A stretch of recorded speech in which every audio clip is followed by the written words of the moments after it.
ان سے ماضی کے تمام پچھتاوے بھی اٹھا دیتا ہوں، ختم کر دیتا ہوں، اور مستقبل کے اندیشوں سے بھی ان کی جان چھڑا دیتا ہوں۔ مولانا روم رحمۃ اللہ علیہ نے کیسی پیاری بات کہی، اگر عالم سراسر خار باشد، دل عاشق گلو گلزار باشد، کہ اگر ساری کائنات، ساری دنیا کانٹوں سے بھی بھر جائے تو پھر بھی جو اللہ والے ہوتے ہیں نا، ان کے دل پھولوں کی طرح کھلے رہتے ہیں، یعنی وہ باہر کے حالات کا منفی اثر ان کے دلوں تک نہیں پہنچتا ہے۔ اور حضرت واصف علی واصف رحمۃ اللہ علیہ فرماتے ہیں کہ پریشانی حالات سے نہیں، خیالات سے پیدا ہوتی ہے، یعنی حالات جیسے مرضی ہوں، بندے نے پریشان اس وقت ہونا ہے جب ان کے خیالات کے اندر پریشانی آ جاتی ہے۔ اور اللہ تعالیٰ اپنے مومن بندوں کو خیالات کی پریشانی سے، اندر کی ٹینشن سے بچا لیتا ہے۔ بچاتا کیسے ہے؟ قرآن نے کہا وَالَّذِي أَنزَلَ السَّكِينَةَ فِي قُلُوبِ الْمُؤْمِنِينَ، اللہ وہ ہے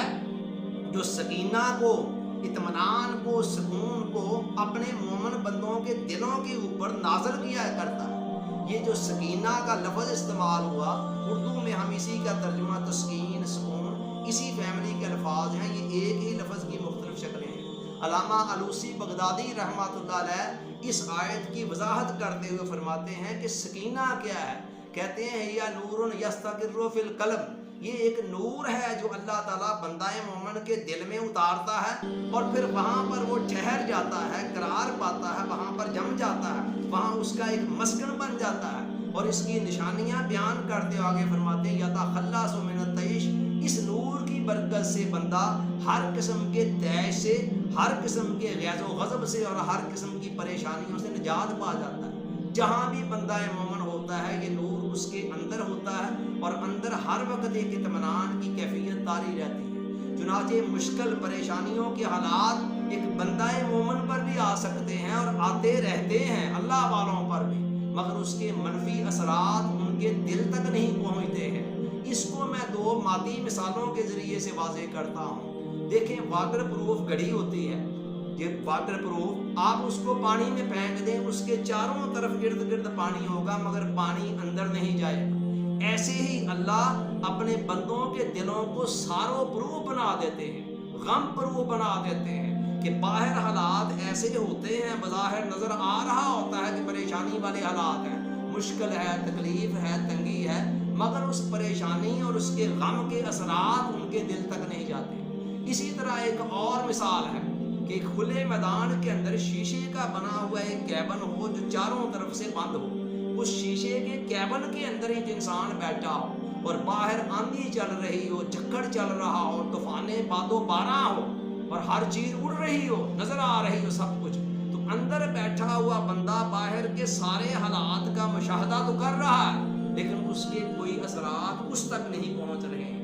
یہی معاملہ اللہ والوں کا ہے، اللہ کے بندوں کا ہے، اور ایمان والوں کا ہوتا ہے کہ ان کی زندگی کے اندر بھی مسائل، مشکلات، پریشانیاں، ٹینشنیں آتی ہیں، مگر وہ ساری کی ساری باہر ہوتی ہیں، ان کے ایمانوں کو اور مضبوط کرنے کے لیے آتے ہیں، انہیں ثابت قدمی، استقامت کا پہاڑ بنانے کے لیے آتے ہیں، ان کے اثرات ان کے دل تک نہیں پہنچتے۔ اچھا، اس کا مطلب یہ نہیں ہے کہ کسی ایسی صورتحال کے پیش نظر ہم کوئی احتیاطی تدابیر نہ اپنائیں، نہیں، قطعاً نہیں، وہ تو اپنانی ہے، وہ تو ایمان کا تقاضا ہے، اللہ کا حکم ہے، حضور علیہ السلام کی سنت مبارکہ ہے، لہذا وہ ہم اپنائیں گے۔ دیکھیں نا، حضور علیہ السلام کا ایک دیہاتی کو کہنا کہ پہلے اپنے اونٹ کو باندھو اور پھر اللہ پر توکل کرو، یہ کس طرف اشارہ کر رہا ہے کہ جو احتیاط بندے کے بس میں اسے اپنانی ہے۔ اسی طرح حضور علیہ السلام کا فرمان کہ کسی علاقے کے اندر اگر وبا پھیل جاتی ہے تو اس کے اندر باہر سے لوگ اس کے اندر نہ جائیں،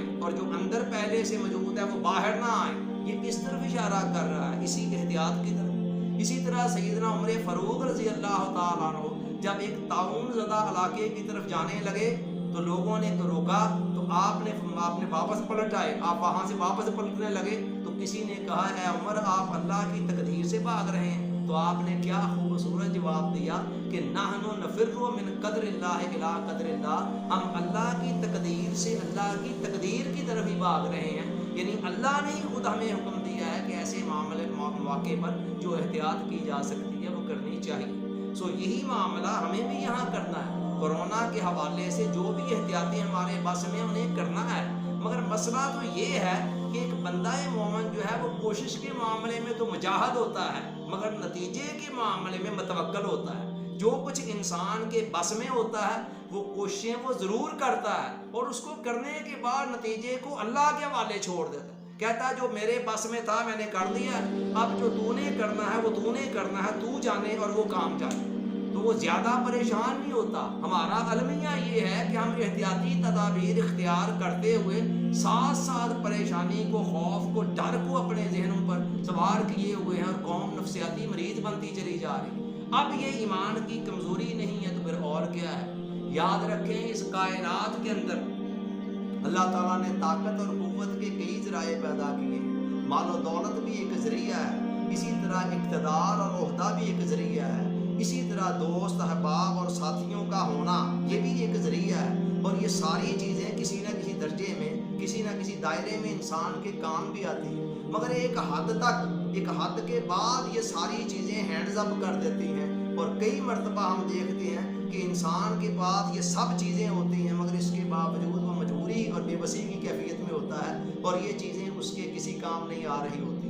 لیکن اس کائنات کے اندر ایک طاقت ایسی بھی ہے جو ان ساری طاقتوں سے اوپر ہے، اور اس طاقت کا نام ہے ایمان کی قوت، ایمان کی طاقت۔ دنیا کی کوئی مادی طاقت اس ایمان کی طاقت اور قوت کا مقابلہ نہیں کر سکتی۔ آپ نے ایک جھلک اس کی دیکھنی ہو تو غور کریں کہ فرعون کے دربار کے اندر جو جادوگر آئے وہ مقابلہ شروع ہونے سے پہلے بڑی للچائی ہوئی نگاہوں سے فرعون کے مال و دولت کی طرف دیکھ رہے ہیں، اور پوچھ رہے ہیں آئنا لنا اجرن ان کننا نحن الغالبون، اگر ہم غالب آ گئے تو اے فرعون کیا ہمیں کچھ اجر، کوئی بدلہ ملے گا، کوئی انعام و اکرام ملے گا؟ وہ کہتا ہے یس ملے گا۔ اور انہی جادوگروں کی جب آنکھیں کھلی، ایمان کی روشنی ان کے اندر داخل ہوئی، تو اب فرعون انہیں دھمکیاں دے رہا ہے، اور وہ کہہ رہے ہیں فقد ما انت قال، اے فرعون اس کی آنکھوں میں آنکھیں ڈال کر کہہ رہے ہیں جو تو نے کرنا ہے نا کر لے، جو کرے گا اسی دنیاوی زندگی کے اندر ہی کرے گا نا،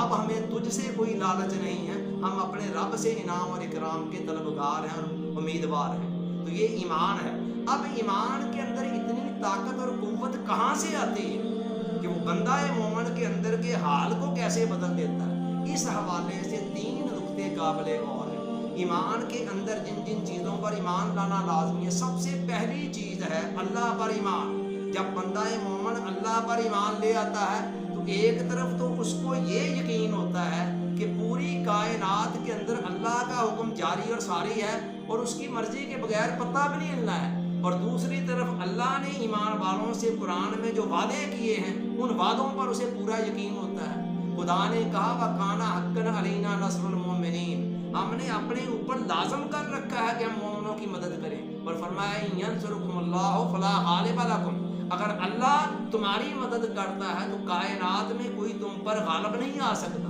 فرمایا وَعَلَى اللَّهِ فَلْيَتَوَكَّلِ الْمُؤْمِنُونَ، مومنوں کو چاہیے کہ وہ اللہ پر بھروسہ کریں، اور دوسری جگہ فرمایا وَمَن يَتَوَكَّلْ عَلَى اللَّهِ فَهُوَ حَسْبُهُ، جو اللہ پر بھروسہ کرتا ہے اللہ اس کے لیے کافی ہو جاتا ہے۔ اور فرمایا مَن يَتَّقِ اللَّهَ يَجْعَل لَّهُ مِنْ أَمْرِهِ يُسْرًا،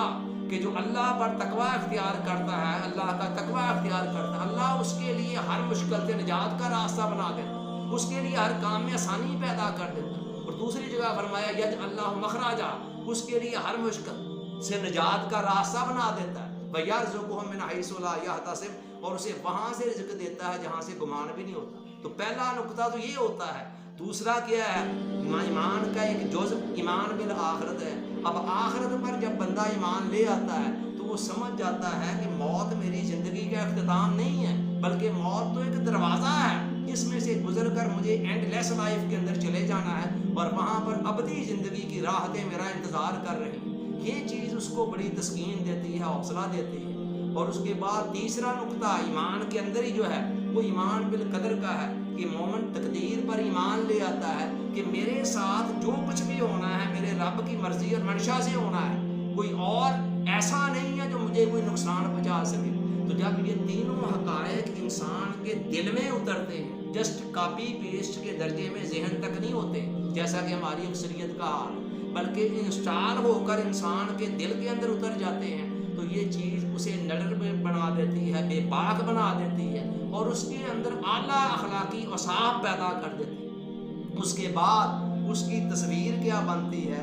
میں اس میں سے دو چار کی طرف اشارہ کر رہا ہوں۔ سب سے پہلے یہ کہ وہ پیکر تسلیم و رضا بن جاتا ہے، ہر حال میں مرضی یار میں رہنا شروع کر دیتا ہے، وہ اپنی زندگی سے مطمئن ہوتا ہے، اپنے خدا سے راضی ہوتا ہے، اپنی تقدیر سے راضی ہوتا ہے، اور جو رزق اللہ نے اسے دیا اس رزق پر مطمئن ہوتا ہے، حتیٰ کہ کوئی دکھ تکلیف مصیبت پریشانی بھی آ جائے اسے بھی محبوب کا تحفہ سمجھ کر قبول کرتا ہے، اور کہتا ہے کہ تیرا غم بھی مجھ کو عزیز ہے کہ یہ تیری ہی دی ہوئی چیز ہے۔ تو اسی طرح پھر اس کے بعد ایک اور خوبی، وہ کیا، پیکر امید اور یقین بن جاتا ہے، ہر حال میں امید اور یقین کے دامن کو وہ تھام کر رکھتا ہے، مایوسی اس کے پاس سے بھی نہیں گزرتی، حالات جیسی مرضی ہوں، اس میں اپنے خدا کا یہ حکم یاد ہوتا ہے کہ لا تقنطوا من رحمت اللہ، کہ میری رحمت سے مایوس نہیں ہونا ہے۔ اور دوسری جگہ اللہ نے فرمایا لا تہنوا ولا تحزنوا وانتم الاعلون ان کنتم مؤمنین، کہ اگر تم مومن ہو